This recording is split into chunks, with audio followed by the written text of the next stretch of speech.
आज का जो विषय है, हम दिल्ली के औपनिवेशिक काल के इतिहास पर या उसके कुछ पहलुओं पर चर्चा करेंगे। ये पहलू संबंधित हैं दिल्ली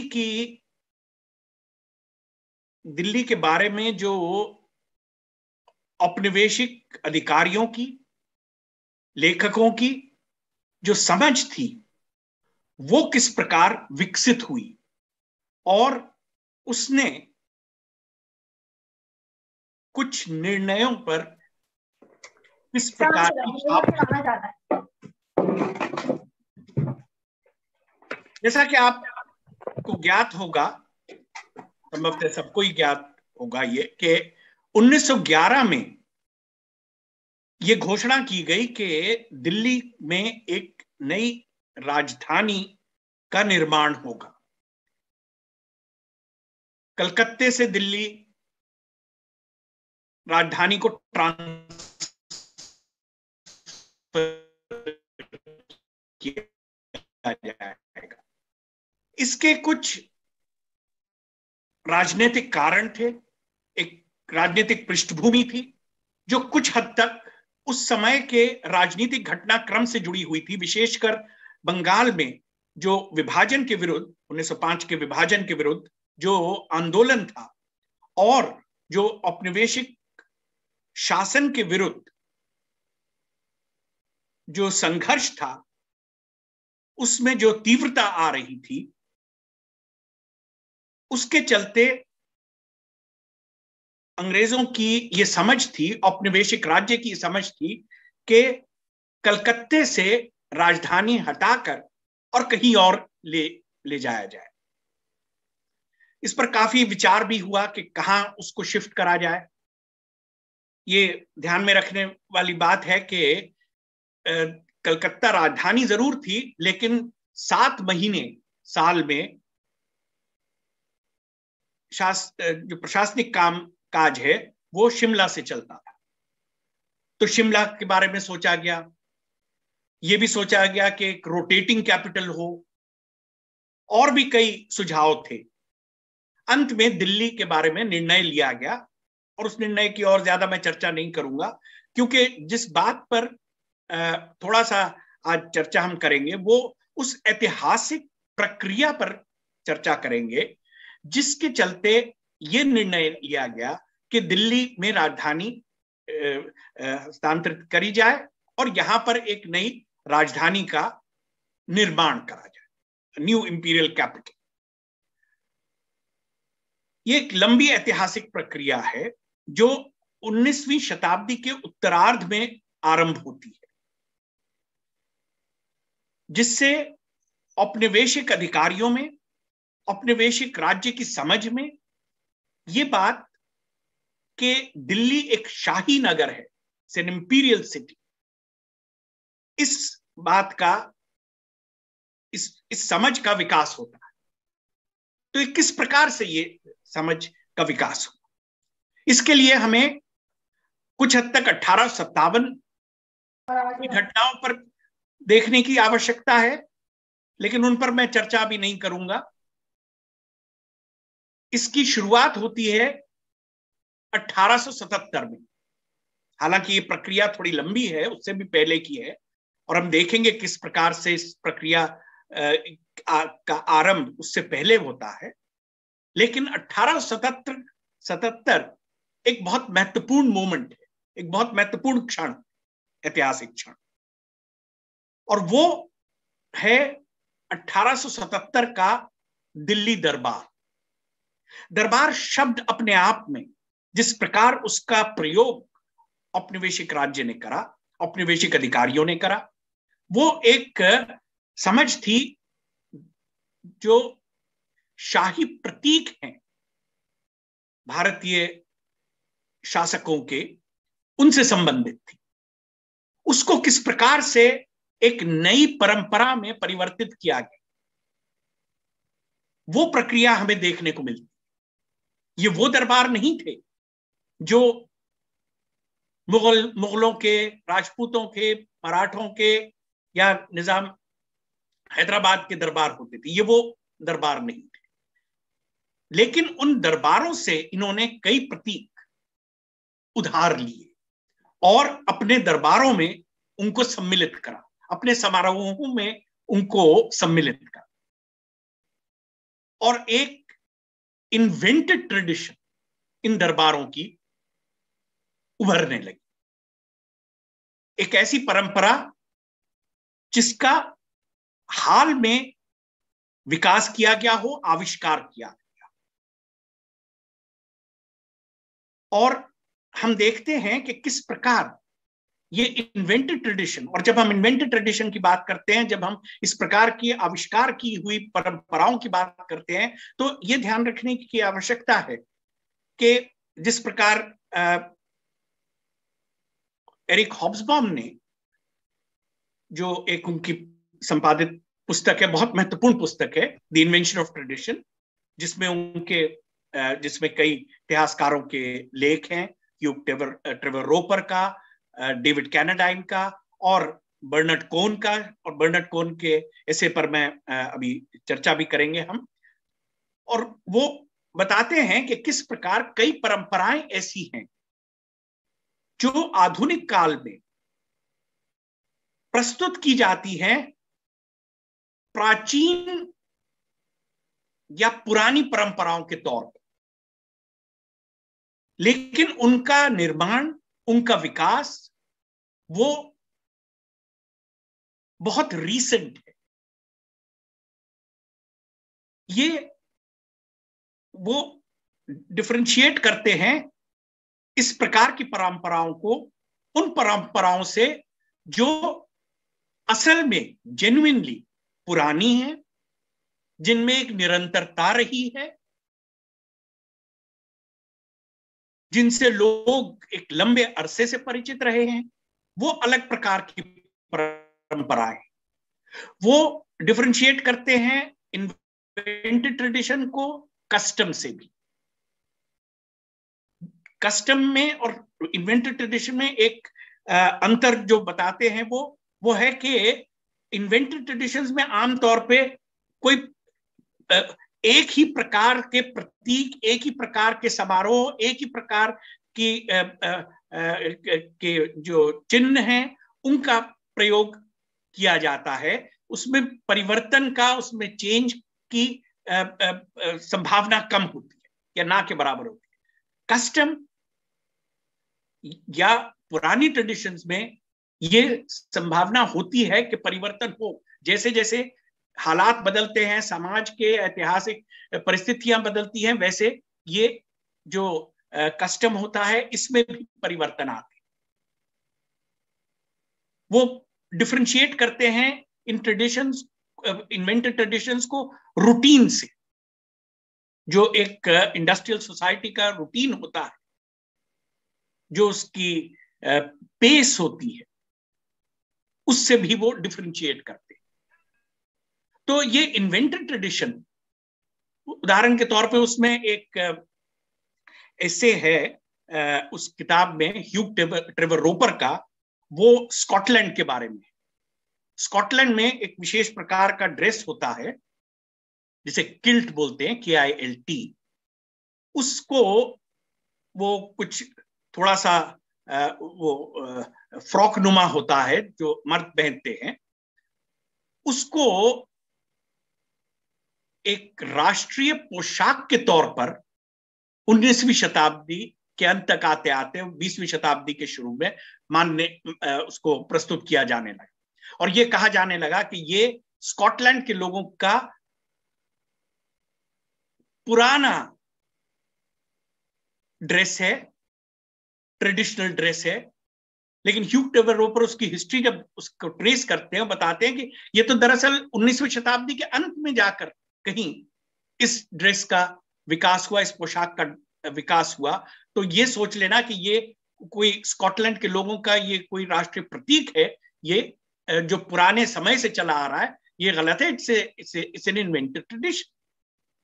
डेविड कैनाडाइन का उसमें एक ऐसे है, बड़ा लंबा ऐसे है, जिसमें वो डिस्कस करते हैं और उसके भारत से भी कुछ, भारत में जो अंग्रेजी साम्राज्य था उससे भी कुछ संबंध है कि किस प्रकार ब्रिटिश मोनार्की, जो वहां के जो शासक थे, उनके समारोहों में किस प्रकार से इन्वेंटेड ट्रेडिशंस 19वीं शताब्दी में विकसित होनी शुरू। और जिस काल पर हम चर्चा कर रहे हैं उसका विशेष उससे संबंध है, क्योंकि वो बताते हैं कि 1877 और 1914 के बीच जो ये नई इन्वेंटेड ट्रेडिशंस थी, ब्रिटिश मोनार्की का जो सेरेमोनियल था, जो समारोह थे, जो प्रतीक थे, जो मेडल, सिंबल्स और म्यूजिक था, वो सब 1877 और 1914 के बीच के जो समारोह थे उसमें वो उसका एक तरह से क्लाइमैक्स था। और ये शासनकाल है तीन शासकों का, और उनका क्योंकि हमारे दिल्ली के बारे में बातचीत से भी संबंध है, मैं अब यहां पर उस पर चर्चा कर लूं, क्योंकि हम 1876-1877 से ही शुरुआत करेंगे। तो विक्टोरिया, जिनका शासनकाल है, बहुत लंबा शासनकाल है, अब तो क्वीन एलिजाबेथ का उनसे भी लंबा हो गया है, 1837 से लेकर और 1901 तक विक्टोरिया। उसके पश्चात एडवर्ड VII, बहुत छोटा ब्रीफ शासनकाल है, 1901 से और 1910 का। और 1910 से 1936 जॉर्ज V। तो ये जो समारोह की बात वो कर रहे हैं ब्रिटिश मोनार्की से संबंधित, उनका जो क्लाइमैक्स है एक प्रकार से, वो इस पीरियड में 1877 से लेके 1914 तक का वो बताते हैं। अब इसमें हमारे दिल्ली के संदर्भ में क्या महत्वपूर्ण है, तो उसके लिए हम जरा सा 1876 जाए।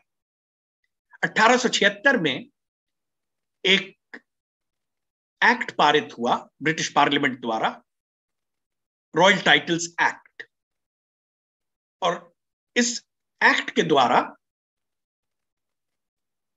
विक्टोरिया को एक नई उपाधि दी गई, वो थी एम्प्रेस ऑफ इंडिया।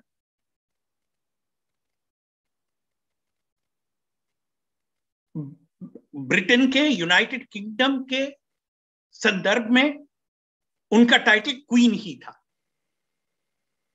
लेकिन इंडियन एम्पायर के संदर्भ में उनका नया ये टाइटल था empress of India. Official title is in Latin India imperatrix. I will come to that in a moment. लेकिन ये टाइटल विशेषकर इंडियन एम्पायर के संदर्भ में था। It was not valid for documents signed by Victoria in the context of England.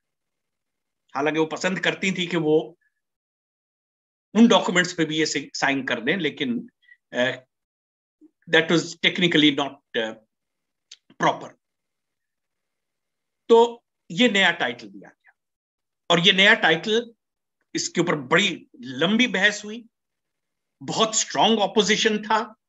ये bill जो लाया गया था, ये टोरी पार्टी के द्वारा लाया गया था, जो बहुत एडवोकेट हैं, जो बहुत समर्थक थे एक एग्रेसिव इंपीरियलिज्म के।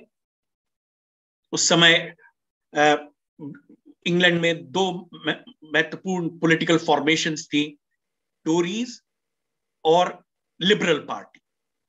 टोरीज का बाद में चलकर जो दे रीइन्वेंटेड देमसेल्व्स एज कंजर्वेटिव्स, जो पार्टी आज भी सत्ता में है इंग्लैंड में।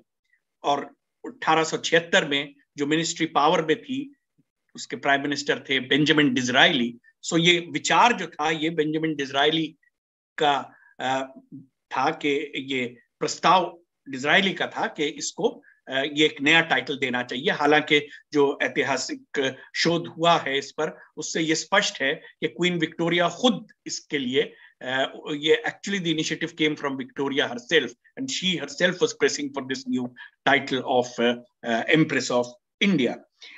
Will not go into that aspect, वो उसका महत्व हमसे नहीं है, लेकिन यहाँ ये भी जान लेना आवश्यक है कि इस पर जो लंबी बहस चली पार्लियामेंट में, बहुत विरोध करा लिबरल्स ने, विशेषकर बहुत विरोध करा इस बिल का.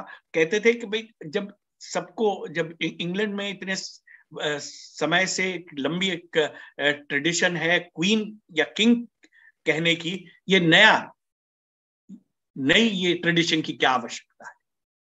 यहाँ पूरी तरह से उनकी कोई पावर्स में तो कोई परिवर्तन आ नहीं रहा है, तो ये नए टाइटल क्या आवश्यकता है?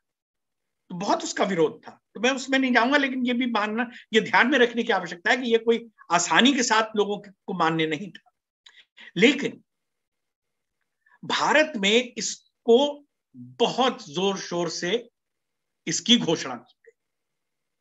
इसके लिए ये टाइटल जो था, उसके लिए जो मेन ऑडियंस था वो तो इंडियंस थे, और इंडियंस में भी कौन? Princely rulers. They were the main audience, princely rulers. तो ये जब टाइटल दिया गया तो ये तय किया गया कि दिल्ली में तो एक बड़ा समारोह हो जहां पे इसकी घोषणा की जाए, और उसमें किनको आमंत्रित किया जाए? प्रिंसेस को. तो this was a function this was an event which was designed essentially to announce this title to princes, princely rulers. और कहां किया जाए, इस पे भी चर्चा हुई. तो अंत में यह तय हुआ कि दिल्ली में होना चाहिए. अब दिल्ली में क्यों होना चाहिए? 1877 की जब हम बात कर रहे हैं या 1876 की जब हम बात कर रहे हैं, तो दिल्ली का ना तो कोई ऐतिहासिक महत्व उस समय के हिसाब से नहीं था, ना उसका कोई राजनीतिक महत्व था. ऐतिहासिक इसलिए नहीं क्योंकि 1857 के पश्चात जिस तरह की तबाही मची थी, जिस तरह से दिल्ली का स्टेटस और दर्जा, एडमिनिस्ट्रेटिव दर्जा भी रिड्यूस करा गया था, उसको पंजाब प्रोविंस से जोड़कर, और उसका कोई सैनिक महत्व नहीं था, उसकी अभी अर्थव्यवस्था का कोई विशेष 1857 के बाद विकास नहीं हो पाया था. बहुत कई इलाके ऐसे थे जो अभी भी, जहां पे जो डिस्ट्रक्शन हुआ था 1857 के बाद, उसके चलते उनका कोई विकास नहीं हो पाया था. They had not been rebuild. So Delhi was a backwater, to just a small provincial town. In fact semi urban rather than an urban centre. Delhi का तो आप जानते हैं कि बहुत बड़ा रूरल बेल्ट है. तो it was just a small semi urban settlement. 1857 का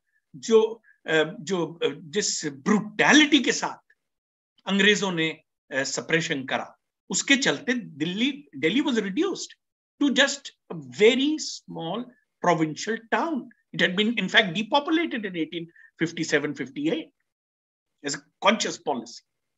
तो उसको दोबारा से आबाद होने में भी बहुत समय लगा. ना यहां पर वो फैसिलिटीज थी एक बड़े समारोह के लिए जो कि कलकत्ता जैसे शहर में उपलब्ध थी, या उस समय का जो सबसे विकसित शहर था बंबई. तो कलकत्ते में ना करके, जो राजधानी थी, बंबई में ना करके, जो कि उस वक्त का बड़ा इंडस्ट्रियल टाउन था और जहां पे एक इंफ्रास्ट्रक्चर भी अवेलेबल था, दिल्ली जैसे शहर में जिसका इतनी डिस्ट्रक्शन हो चुका था, वहां पर यह तय किया गया कि इसको करा जाए. तो इसके पीछे किस प्रकार की समझ थी? इसके पीछे दो प्रकार की समझ महत्वपूर्ण है 1877 के जब हम बात कर रहे हैं. एक तो ये कि 1857 ने अपने आप में दिल्ली का महत्व, जो नैरेटिव्स थे 1857 के बारे में, उसमें बहुत चर्चा दिल्ली के बारे में थी. तो उसने उन नैरेटिव्स में दिल्ली का बहुत महत्व था. दिल्ली, लखनऊ, कानपुर, ये वो जगहें थी जहां के बारे में बहुत जो इतिहास लेखन हुआ 1857 के बारे में, उसमें दिल्ली पर बहुत और घटनाओं पर बहुत सारा ये इतिहास लेखन केंद्रित था। दिल्ली पर, कानपुर पर, लखनऊ पर, लेकिन दिल्ली पर बहुत उसमें जो इतिहास लेखन है, विशेषकर औपनिवेशिक इतिहास लेखन में दिल्ली पर बहुत चर्चा थी। So Delhi was associated in British colonial memory with the events of the revolt, और वो जो एक कई महीने तक ब्रिटिश फौज दिल्ली के रिज पर स्थित रही, उसको एक बहुत महत्वपूर्ण सैनिक संघर्ष के तौर पे इस इतिहास लेखन में प्रस्तुत किया गया। उनके सैक्रिफाइसेस को, वो लोग जो कि जुड़े हुए थे, वो ऑफिसर, वो जो मिलिट्री ऑफिसर्स थे जैसे John Nicholson, they became great heroes in that entire narrative. John Nicholson is one of the most well known figures. John Nicholson, Henry Havelock, Colin Campbell, these are the most well known figures in this historiography. तो दिल्ली के बारे में उस जो British memory थी about 1857, या जो समझ थी 1857 के बारे में, उसका एक बहुत महत्व था। तो एक रीसेंट डेवलपमेंट्स के संदर्भ में दिल्ली का महत्व अंग्रेजों की समझ में था। लेकिन यह भी ध्यान में रखने की बात है कि 19वीं शताब्दी में, आपको शायद मालूम होगा कि 1803 के बाद दिल्ली का प्रशासन अंग्रेजों के अधीन हो गया था। तो 1803 के बाद से जो अंग्रेज यहां पर जो ऑफिशियल्स थे, उनका वो एक लंबी प्रक्रिया है जिसके चलते दिल्ली की जो बिल्ट हेरिटेज है उसका डॉक्यूमेंटेशन हुआ। एक बहुत वेल नोन किताब है सर सैयद अहमद की, आसारुस सनादीद, which is a kind of listing of a large number of historical sites. तो एक वो पुस्तक थी, लेकिन उसके अलावा भी महत्वपूर्ण पुस्तकें हैं। प्रोफेसर शमा मित्रा चिनॉय ने ट्रांसलेट करा है, मिर्जा संगीन बेग की किताब है जो 1820s की किताब है। उसमें मिर्जा संगीन बेग ने लिस्टिंग करी है मॉन्यूमेंट्स की, those which were identified as being of historical importance. अभी वो एक और मैन्युस्क्रिप्ट पर काम कर रही है which is also similar in nature. So एक पूरा प्रोजेक्ट है अंग्रेजों का to document the built heritage of Delhi, जो 19वीं शताब्दी में चल रहा है, जो 19वीं शताब्दी के पूर्वार्ध में शुरू होता है और आगे चलता है। उसको 1857 में एक सेटबैक है, क्योंकि बहुत सारी built heritage actually particularly in the Red Fort was destroyed. I will come to that question a little later. तो ये समझ के दिल्ली एक महत्वपूर्ण इस प्रकार का शहर है जिसका एक लंबा इतिहास रहा है, और यहां पर इस प्रकार के स्ट्रक्चर्स हैं जो रॉयल सेरेमोनियल के लिए उचित है। डेविड कैनाडाइन ने जो ऐसे इन्वेंशन ऑफ ट्रेडिशन में लिखा है, उसमें जब वो इन समारोहों की बात करते हैं तो कुछ जो क्राइटेरिया बताते हैं कि जिन पर ध्यान देने की आवश्यकता होती है, उनमें एक क्राइटेरिया वो बताते हैं कि जिस शहर में इस प्रकार का समारोह हो रहा है, वहां पर इस प्रकार के स्ट्रक्चर्स होने चाहिए जो इन समारोहों की शोभा को बढ़ा सके, रॉयल सेरेमोनियल की शोभा को बढ़ा सके। तो अगर उस क्राइटेरियन को देखा जाए तो दिल्ली एक उचित सेटिंग थी, हिस्टोरिकल सेटिंग थी, क्योंकि यहां पर इतने प्रतीक थे those structures which had actually been properly documented, their histories were being recorded. There was a lot of work of that kind. तो और ये काफी वाइडली सर्कुलेट भी होता था। बल्कि यहां मैं एक और चीज भी जोड़ दूं कि 1876 1877 तक आते आते एक और प्रक्रिया भी थी, वो थी जो ट्रैवल गाइड्स होते थे, जैसे आजकल लोनली प्लैनेट वगैरह होता है। अब तो खैर लोग अपना नेट पे ही सब जानकारी ले लेते हैं, लेकिन उस समय जो ट्रैवल गाइड्स थे, इस प्रकार की पुस्तकें जो टूरिस्ट के लिए छपती थी, उसमें कुछ जैसे वेल नोन बहुत थे, जॉन मरेज गाइड। तो उसमें जो अलग अलग शहरों के बारे में इंपॉर्टेंट जगहें क्या, these are the places you should visit, they are worth visiting because they have important historical sites. तो दिल्ली जैसा शहर या लखनऊ, कानपुर के बारे में भी जो मरेज गाइड में जो जिस तरह का डिस्क्रिप्शन है, तो कौन सी साइट्स दिल्ली में आइडेंटिफाइड हैं? दिल्ली के हिस्टोरिकल स्ट्रक्चर्स हैं, but there is also something called the 1857 tour, going to those places which are associated with the revolt. But these guidebooks themselves became important to disseminating information about the historical, the past of various cities, various locations. और दिल्ली के बारे में भी उसी प्रकार, actually in Mare's guide you have a very detailed description of Delhi and its structures, historical structures, Red Fort, Humayun's tomb and so on. I'll come back to Humayun's tomb in a moment. तो इस तरह से हम देखते हैं कि 70 के दशक तक आते आते दिल्ली के बारे में ये समझ विकसित हो रही थी कि ये एक यहाँ पे इस प्रकार के प्रतीक हैं, यहाँ पर इस प्रकार के स्ट्रक्चर्स हैं, यहाँ पे इस प्रकार की बिल्ट हेरिटेज है, जिसके चलते ये अगर हम शाही समारोह कर रहे हैं तो उस समारोह की शोभा बढ़ेगी उनके द्वारा। It will provide the backdrop, it will be the setting, these are the props for that spectacle. उस तमाशे के लिए ये प्रॉप्स हैं, जैसे स्टेज पे प्रॉप्स होते हैं, ये वो प्रॉप्स है। ये जो पुरानी यहाँ पे ऐतिहासिक बिल्डिंग है, और फिर 1857 की मेमोरी से भी जुड़ा हुआ है। और ये कोई आश्चर्य की बात नहीं है कि दिल्ली में उस समय कोई ऐसा इंफ्रास्ट्रक्चर नहीं था कि इतना बड़ा समारोह।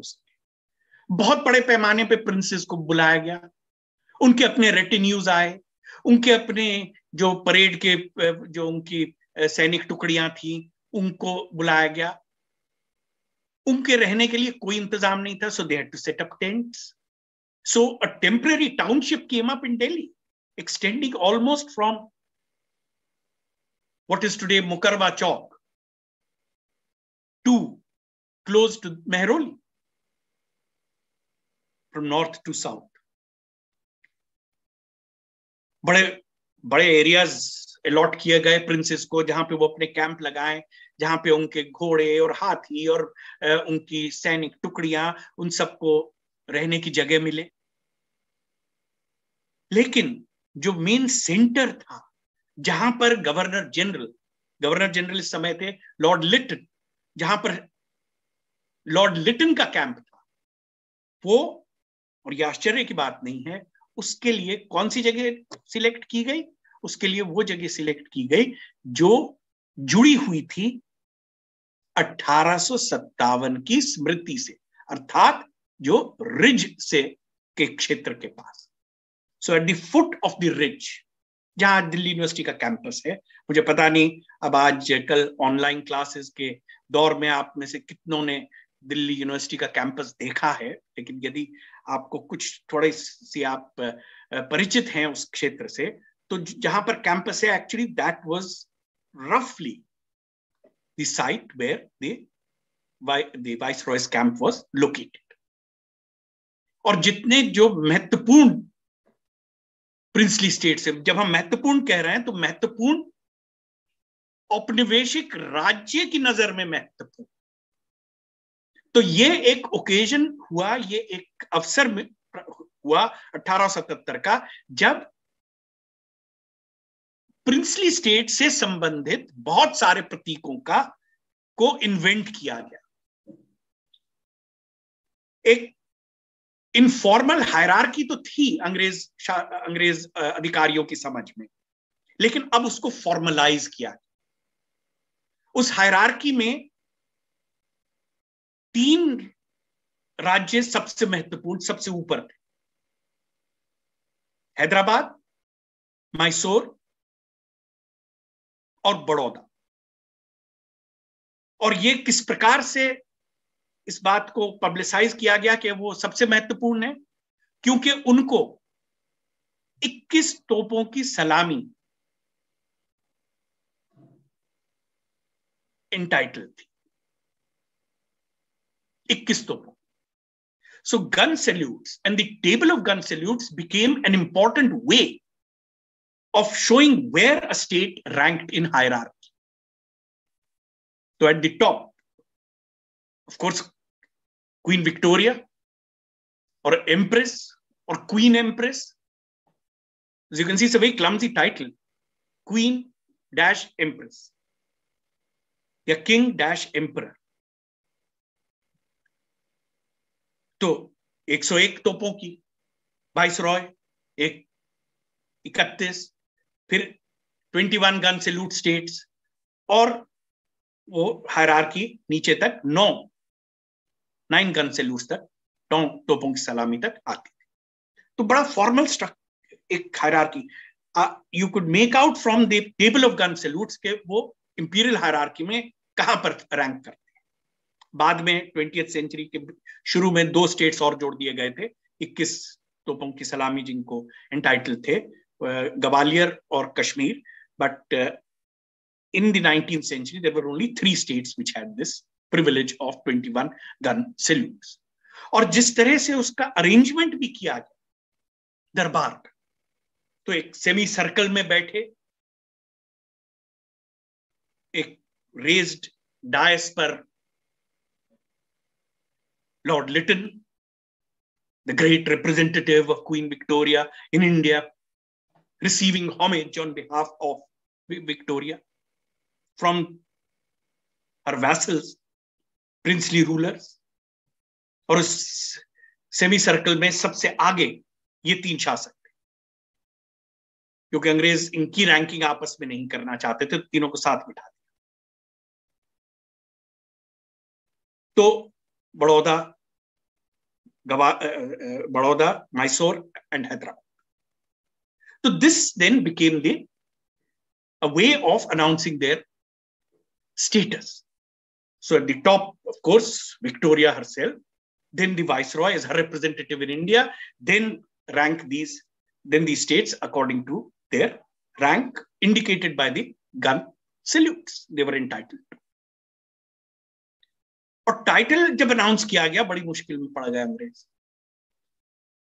एम्प्रेस ऑफ इंडिया, अच्छा Latin title obviously, India imperatrix. Imperatrix is the feminine of imperator. That title itself is an invented tradition, which attempted to link the status of the British monarch with ancient Rome. And in the context of ancient Rome itself, it was an invented tradition. Imperator became the word in the later Roman Empire for the absolute ruler. Of course, absolute rulers in the late Roman Empire were all invariably the choice of the army along with the Senate.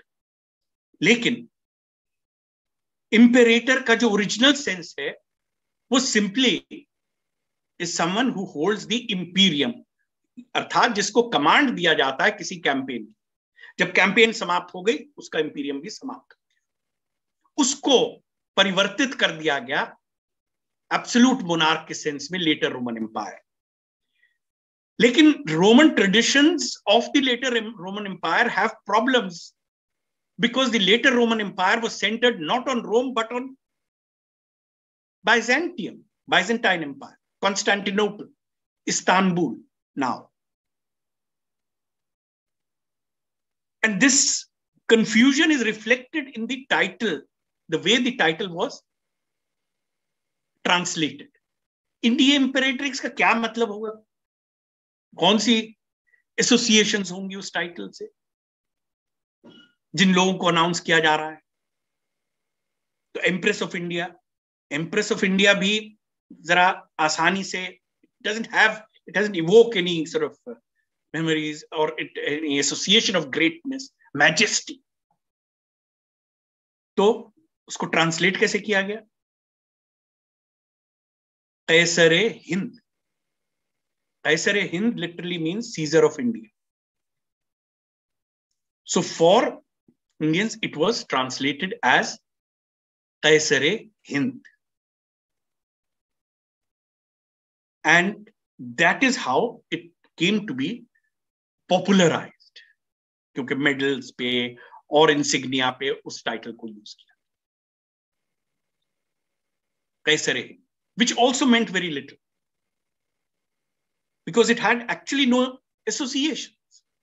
जिस greatness की बात कर रहे थे, क्योंकि Kaisare Hind is actually derived from Kaisare Rome, the Roman Caesar. And as I said, there is a historical confusion there also, because Kaisare Rome was the term that was used by in West Asia by the Arabs, by the Iranians, for the ruler of Constantinople, Byzantium. Rome was actually a reference to, immediately in the early medieval period, to Constantinople, not to original Rome. तो ये सब problems हैं इसके translation के भी, जो Bernard कोन ने अपने ऐसे में बहुत डिटेल में इसके ऊपर चर्चा करी है. किस प्रकार इस टाइटल के ऊपर भी कितना विवाद हुआ और किस तरह से एक मीनिंगलेस उसका ट्रांसलेशन था. We didn't really convey what the British were trying to convey, but certainly the spectacle itself had its importance, क्योंकि उसने दर्शाया कि महारानी विक्टोरिया को बहुत बड़ी शख्सियत हो, जिसका टाइटल ही अनाउंस करने के लिए इतना बड़ा समारोह किया जा रहा है, इतने सारे प्रिंसेस को बुलाया जा रहा है, इतने बड़े पैमाने पे ये सब आयोजन किया जा रहा है. आयोजन किया गया जहां आजादपुर, बादली, उसके पास ये समारोह का आयोजन किया गया. ये जो सेमी सर्कल में बड़ा सा स्टेज वेज बनाकर जो बनाया गया, ये बादली के पास, बादली का भी एसोसिएशन है. जब ब्रिटिश फौज करनाल होती हुई दिल्ली की तरफ आ रही थी 1857 में, तो उनका पहला मिलिट्री एनकाउंटर बादली की सराय पर, जिसमें उनको जो सिपाही थे, जो रिबेल्स थे, उनको सेटबैक हुआ और अंग्रेजों ने फिर उनके लिए संभव हो पाया कि रिज के ऊपर अपने आप को स्थापित कर सके. तो बादली की एक एसोसिएशन थी, but also because it was a large open space. We still do not have studies on the kind of displacement that this implied of local people. Badli, Burari, Azadpur, Alipur, what it implied in terms of their displacement, dislocating the lives of the people residing in these areas. तो इस समारोह ने एक model प्रस्तुत कर दिया. एक model था कि अगर बड़े पैमाने पर शाही समारोह होना है, anything connected with British royalty, and the British monarch, then Delhi is the appropriate city. और अगला बड़ा समारोह 1903 में हुआ। यह अवसर था विक्टोरिया के देहांत के पश्चात नए शासक का, एडवर्ड VII, तो 1901 में उनका देहांत हुआ। तो उसके बाद 1903 में यह समारोह का किया गया। लॉर्ड कर्जन उस समय गवर्नर जनरल थे। उन्होंने बहुत ध्यान से स्टडी करा लिटन के दरबार को, एक एक डिटेल, एंड ही रेप्लिकेटेड लिटन्स दरबार but on an even bigger scale, on an even bigger scale. And this scale, in fact, perhaps the grandest darbar was Curzon's दरबार। हालांकि उसके बाद 1911 के जो दरबार था वो भी बहुत बड़ा समारोह था, और उसमें personally George V was present. But in terms of scale, क्योंकि Curzon was trying to make a statement also about his own place in history. So he was interested in projecting, of course, the monarch, but himself also. Or unlike Lytton, Curzon did have a sense of India's past.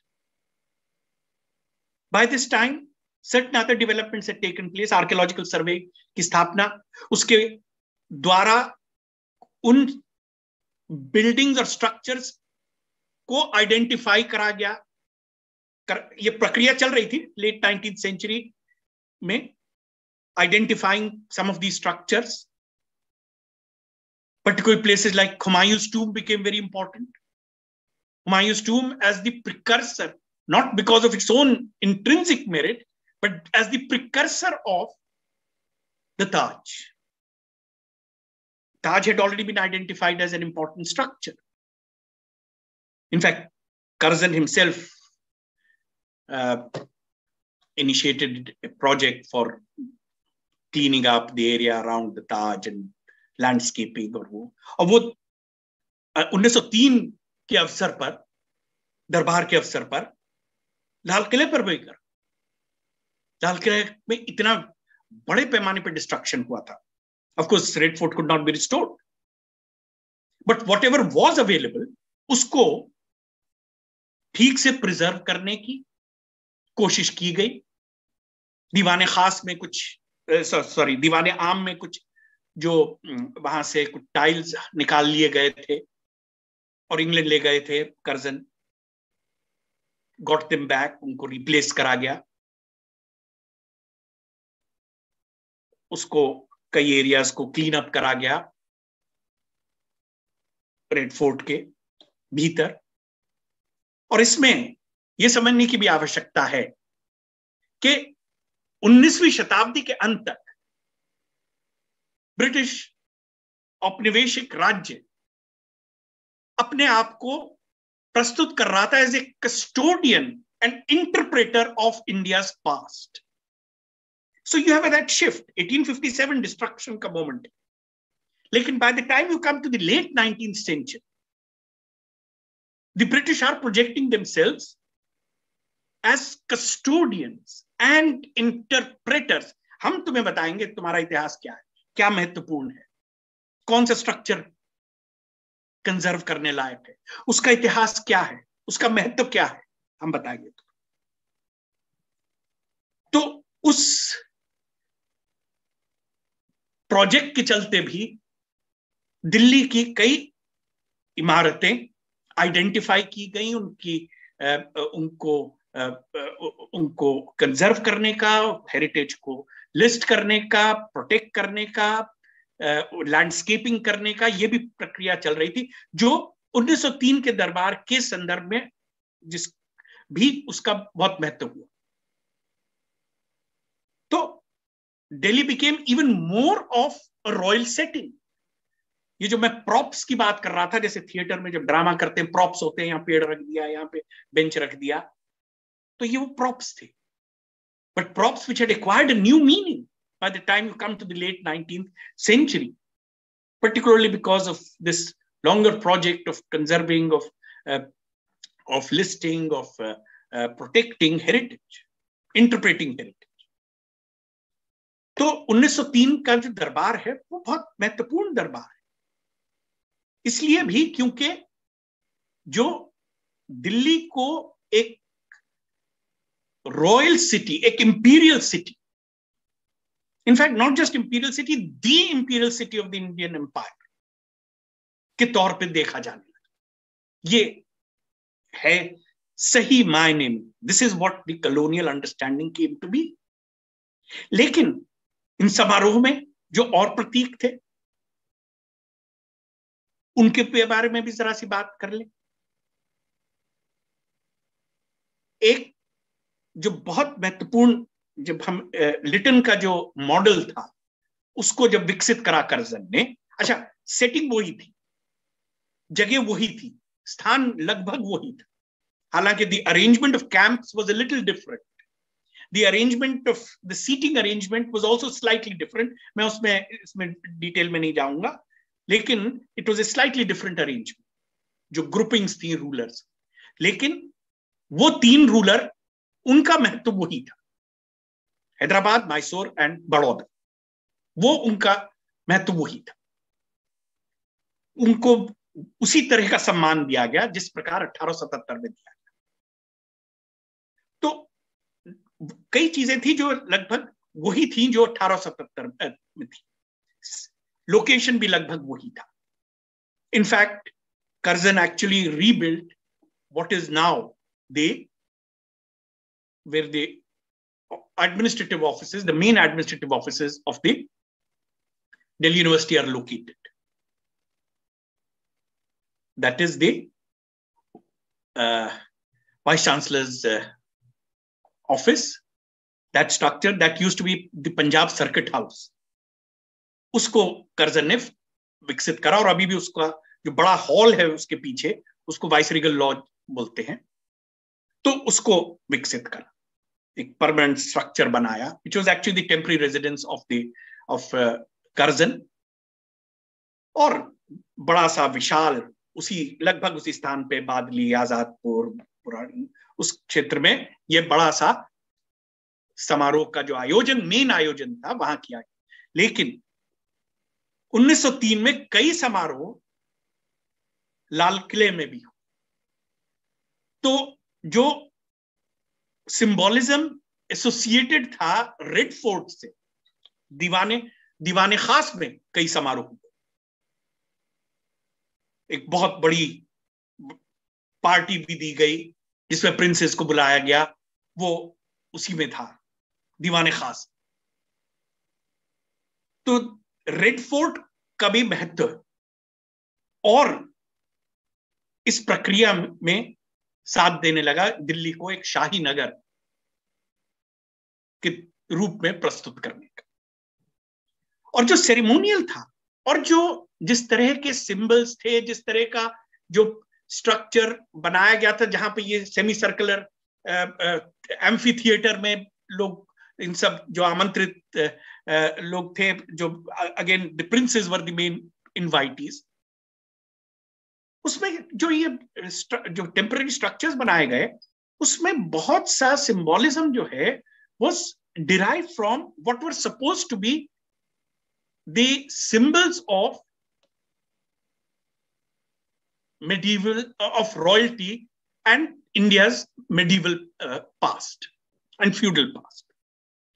In fact, क्या हो रहा था, जो India का जो medieval और past है, उसमें से कुछ प्रतीक without any historical context, that's why we call this an invented tradition. They have no historical context. They are picked up like you would be picking up, if there is a building in which there are styles which are picked up from different periods and put together. It should make a very, very incongruous kind of building. तो इसी तरह से कई इस तरह के प्रतीक हैं जो समझा गया कि ये रॉयल्टी डिपिक्ट करते हैं, ये रॉयल्टी से संबंधित है, ये रॉयल्टी को अंडरलाइन करते हैं, इंपीरियल आइडिया को अंडरलाइन करते हैं. So they went about looking for some of these symbols from India's past. And assembling them. तो छतरियां बनाई गई, पेविलियंस उस शेप में तैयार किए गए, उस प्रकार के ड्रेसेस में ये जो रूलर्स आए थे उनसे कहा गया कि आप इन प्रकार के ड्रेसेस में परेड कराइए अपने सिपाहियों को। तो वो सब सिंबल्स थे। So what they are trying to do, and as David Cannadine has written in another book, Ornamentalism, they were trying to establish an imperial hierarchy, which was at the same time a feudal hierarchy. Feudal. And feudal ये समझ कहां से आ रही थी? It is not the understanding of feudalism which you as students would be familiar with from a transition debate or from social formations or rise of modern West or whatever their sort of the other ways in which you are studying these aspects, or medieval Europe. It came from the understanding in the late 19th century of British officials of what constituted the feudal past of Europe. और उस feudal past में कई ऐसे symbolism थे। एक उदाहरण के तौर पे मैं बताऊं जो डायरेक्टली दरबार से एसोसिएटेड नहीं है लेकिन is associated with princes, is the order of the star of India. 1861 में अंग्रेजों ने, अंग्रेज औपनिवेशिक शासन ने order of the star of India establish करा। What is this order? The idea of this order comes from Europe's medieval past. Orders क्या थे?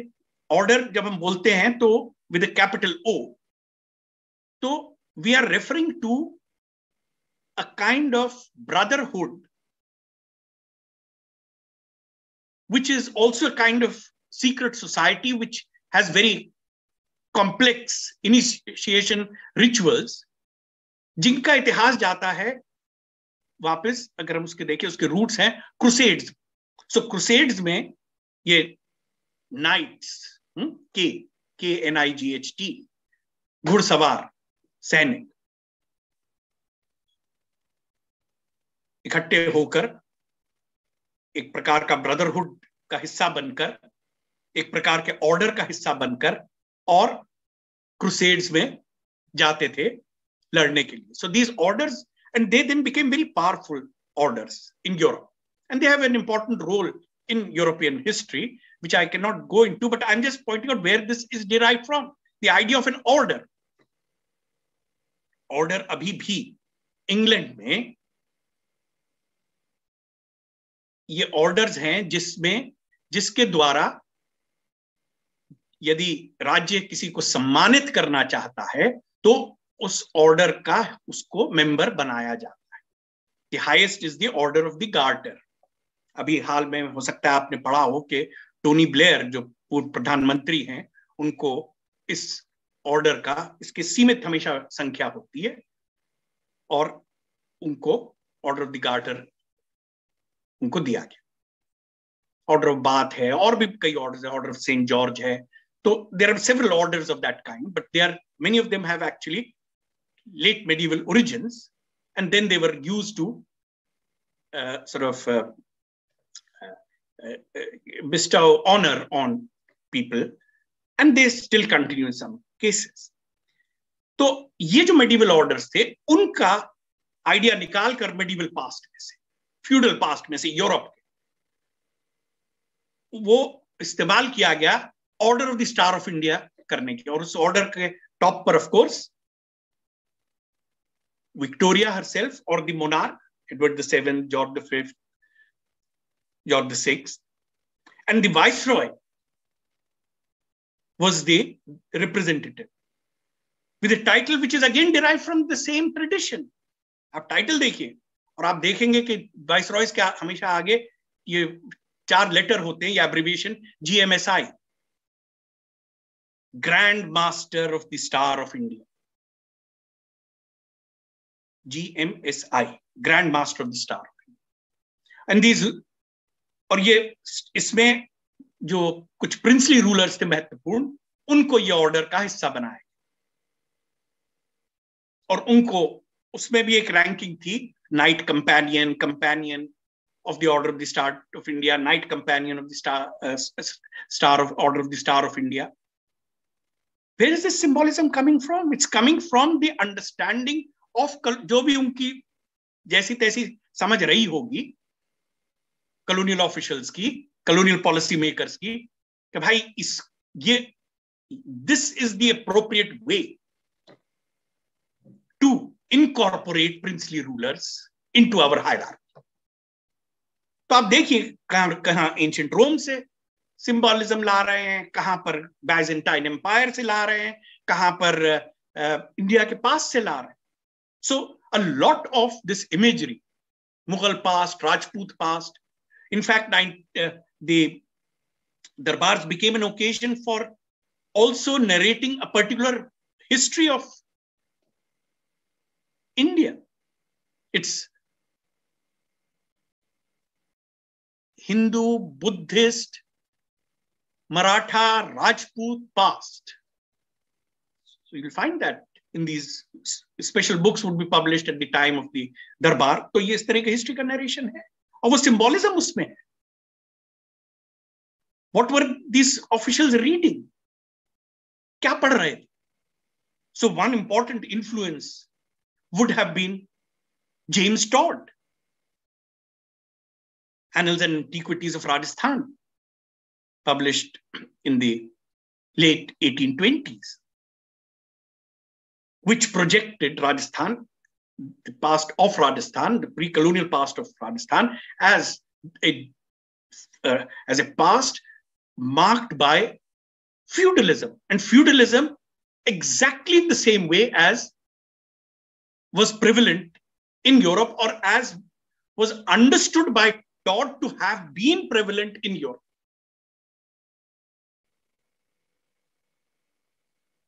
Perhaps the greatest influence as far as Todd,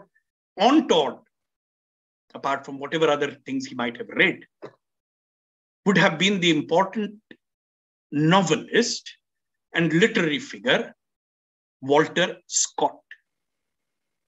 Walter Scott, who obviously was widely read in the 19th century. आजकल बहुत कम लोग Walter Scott को पढ़ते हैं. Walter Scott went out of fashion by the beginning of the 20th century. लेकिन 19th century impact Walter Scott is very extensive. अगर आप उनका नॉवल देखें, Ivanhoe, Ivanhoe, Ivanhoe, is actually a novel about the way in which Walter Scott understood medieval Europe and feudalism, knights, chivalry, bahaduri. Night का एक बहुत बड़ा उसके चरित्र का वो माना जाता है क्वालिटी इज ब्रेवरी. वो लड़ाई से कभी पीछे नहीं हटता है. And individual honour, chivalry, these are important things, and that's all that is depicted in such fascinating detail in Ivanhoe. But not just Ivanhoe. Actually, we know that Walter Scott was someone who paid a great deal of attention to studying feudalism as it prevailed in Scotland and the diversities with other parts of the continent, because this was in the late 18th century, the period of great scholars. 18th century is a period of great intellectual work in the context of Scotland. And part of this intellectual tradition, as part of this being part of this intellectual tradition, Scott and many of his contemporaries took a great deal of interest. In fact, we know that he actually studied very closely whatever literature was available on feudalism, particularly in the context of Scotland. So he was not just writing, he was not an ignorant person writing. और आप अगर उनकी पुस्तकें देखें, एक और दो और पुस्तकों का मैं नाम मेंशन कर सकता हूँ. Waverley, very famous work of, in fact, there's an entire series of novels, the Waverley novels, which depicts Scotland at the end of the 17th, beginning of the 18th century, and the survivals of feudal feudalism and so on in that period. And another work which refers to a slightly later period, that's the late 18th, early 19th century, the Antiquarian. And you can see the enormous historical knowledge of Walter Scott, in particular this work, the Antiquarian. The point I'm making is that these were popular writings which shaped the idea. I'll take just about another 3 minutes to wind up. These shaped the idea of what the European feudal past might have. Is this kind of popular reading, which was which would have been accessible to to British colonial officials, and that shaped their understanding of how do you depict, how do you project the idea of feudalism and a feudal hierarchy. तो वो घुड़सवारी और cavalry का role actually had declined by the late 19th century, but for parades it was absolutely important, essential. A lot of the ceremonial is associated again with that. 1877 के दरबार के time पे लिटन ने एक व्यक्ति को बुलाया जो स्पेशलिस्ट था उन एम्ब्लेम्स को डिजाइन करने में, जो कोट्स ऑफ आर्म्स कहलाते हैं विभिन्न शासकों के. These coats of arms were not an insignia which are part of the symbolism associated with royalty in India, but they were associated with.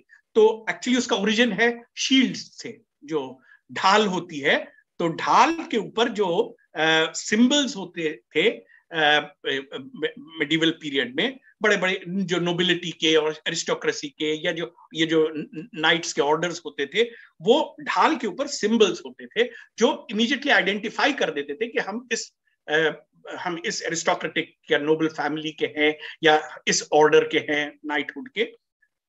तो उन प्रतीकों को प्रयोग इस्तेमाल करा गया प्रिंसली स्टेट्स इंडिया में उनको उनके लिए सिंबल्स प्रोवाइड करने के लिए.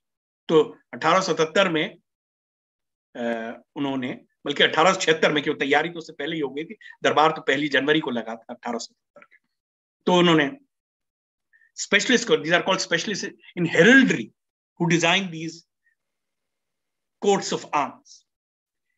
So it was their understanding of both India's past, derived from colonial writers like James Todd or maybe Grant Duff, and partly whatever their understanding was of Roman history or Byzantine history and European feudalism. And all this went into also the way in which the 1911 Darbar was organized. तो 1911 का दरबार, जिसमें British monarch himself was present, almost the same kind of arrangement, though perhaps a little lower in scale than the 1903 Darbar, but it was grander in the sense that George V, new King Emperor, was himself present. And many events were held not just in that area at the foot of the ridge, but also in the Red Fort. तो झरोका दर्शन, actually झरोका दर्शन उन्होंने की प्रथा जो है वहीं पे enact करी जहां पर उनकी समझ थी कि मुगल बादशाह जो हैं वो झरोका दर्शन कर. Same which they thought. Please remember, a lot of this history is constructed history, which the British themselves have constructed, colonial writers have constructed. And that is where the announcement was made कि दिल्ली को अब राजधानी बनाया जाएगा और एक नया बड़ा ग्रैंड शहर बनेगा. वो एक अलग कहानी है, उसके बारे में हम नहीं चर्चा कर सकते. यहाँ हम केवल उस ऐतिहासिक प्रक्रिया की बात कर रहे थे जिसके द्वारा औपनिवेशिक समझ में दिल्ली एक शाही नगर के तौर पर समझा जाने लगा. Thank you.